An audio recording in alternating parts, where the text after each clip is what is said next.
continuent sans s'arrêter. De leur bouche lipue dégouline la bave, gluante et venimeuse, elle tisse la toile qui prend dans ses filets toute la vérité et en la déformant éteint la société. Ils ont depuis des siècles rêvé ce qui arrive sans pouvoir espérer ni même envisager qu'un jour ils obtiendraient une adhésion massive à leur thèse morbide tant de fois propagée sans pouvoir obtenir les effets escomptés. Aujourd'hui ils sont au bout de l'œuvre. Ils ont tant essayé, tant tué, tant trahi, sans jamais de leur meurtre en obtenir le fruit. Mais ce que nous vivons n'est pas un roman fleuve, c'est la réalité mortelle sans aucun phare qui devait s'imposer un jour, tôt ou tard. Depuis des décennies dans leur loge secrète, réunis pour tisser cette nasse bien quiète qui a pour nom divertissement, ou bien encore numériquement, ou mieux, et qui résume tout. Je vous le livre avec dégoût, le mot télévision qui en lui-même possède toute la perversité que renferme le système.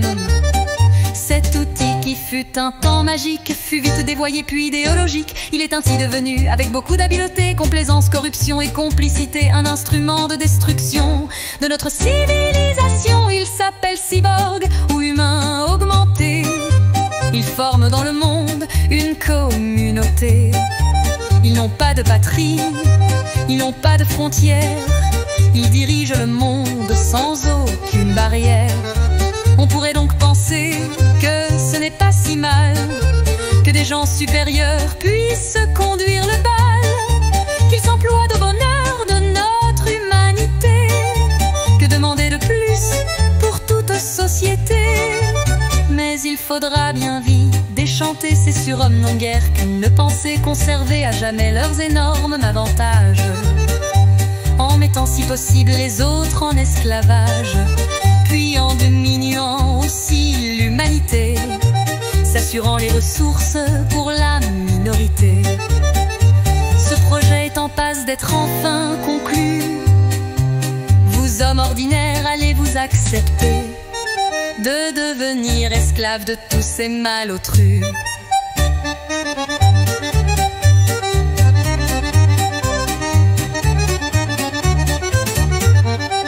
Petit homme de rien, en lorgni, astrepie, du latin cité dessus par ceux qui nous dirigent. Allez-vous pour toujours abandonner vos vies à ces êtres si gais que tous vous méprisent?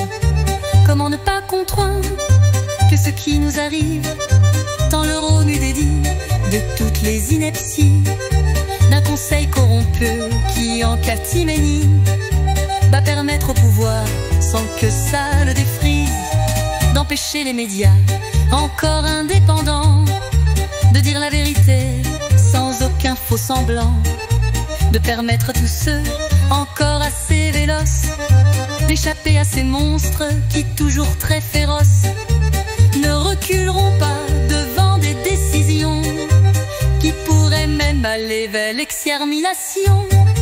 Je n'exagère pas, car ils peuvent le faire, ils l'ont bien commencé dans un autre émotion.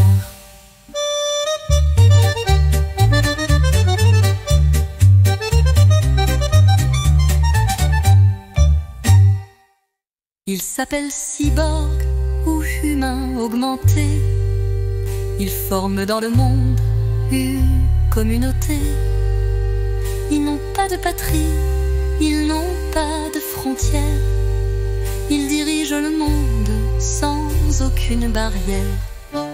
On pourrait donc penser que ce n'est pas si mal que des gens supérieurs puissent conduire le bal, qu'ils s'emploient au bonheur de notre humanité. Que demander de plus pour toute société? Mais il faudra bien vite déchanter ces surhommes non guère qu'une ne penser conserver à jamais leurs énormes avantages, en mettant si possible les autres en esclavage, puis en diminuant aussi l'humanité, s'assurant les ressources pour la minorité. Ce projet est en passe d'être enfin conclu. Vous, hommes ordinaires, allez vous accepter de devenir esclaves de tous ces malotrus. Le temps est enfin venu de décider pour votre vie. Soit vous agissez promptement en refusant les décisions, d'une Europe des compromissions et décider enfin, sans plus d'hypocrisie, de redevenir libre, fier et souverain. Soit toujours enfermé dans votre ignorance, vous acceptez de vivre dans votre somnolence, pour rester à jamais tondu comme au vin.